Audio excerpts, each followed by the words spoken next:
the first one, which is collect what you like or buy what you like, if we're saying it now, I wonder if some people are kind of going to respond to people saying that is like, well, you have to say that because you want to, you kind of want to talk yourself into not being mad at yourself for not selling earlier or something like that. But I don't know that that's really the case. I'm just kind of doing devil's advocate there. But really, it's always been that way for me. Buy what you like. And if you like it, and it happens to be something that is valuable and can turn into an investment, then that's pretty cool too. Maybe the money you spend will be worth more down the road. And if it's worth less down the road, well, you're still building a collection. And it just depends how long that road is for you. I say it all the time, but my road isn't next week, next month, or even next year. It's well down the road. So what happens month to month, year to year doesn't really bother me. I'm human. So it's like, sure, I could have sold my collection a year ago and then bought it back today and had some extra money in the bank, but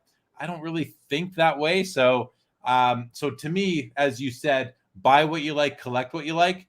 While I think it really got hammered home for us in 2022. And for people who were sitting on cards that went up in value and then came back down, that's just something to remind yourself. It's not like it is collect what you like, but it's also I collect what I like.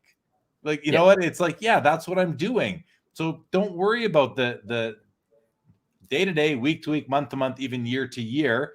Just enjoy your collection. And now if you're in it to flip, if this is how you're paying your bills, then your approach and your response might be a little bit different. And then it's like, even collect what you like doesn't apply because I'm not a collector. Somebody might say, they might say, no, I'm not a collector. I'm a flipper. I'm an investor. I'm a dealer. Dealer is kind of the more polite way of saying flipper, I think. Right. It seems like. So let me reframe the question a little bit.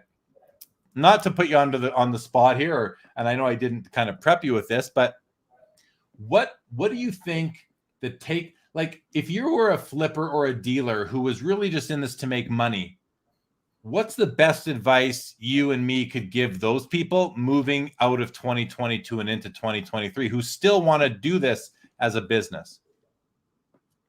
It's a interesting question. I think so. This is actually like kind of coming from like a chat I had with my friend this morning. I think the move is to move into more blue chip items.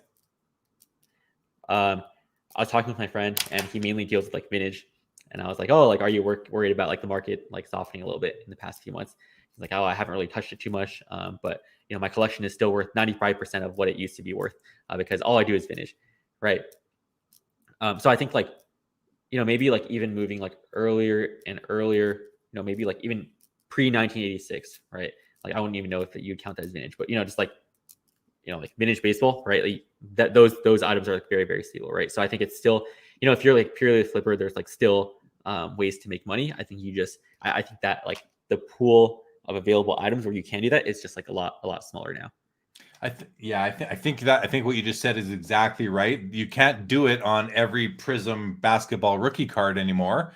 You have to be a little bit smarter, a little bit more savvy, and focus. I think also we have, the hobby has lost some of these flipper/dealers. So there's more room now for the survivors. And I think those who survive 2021, 2022 are going to be poised well moving forward into the future to be, real, maybe well-known, successful, long-term hobby dealers. And the hobby's always had these people. So we just might have a bit of a changing of the guard, and that might be coming. So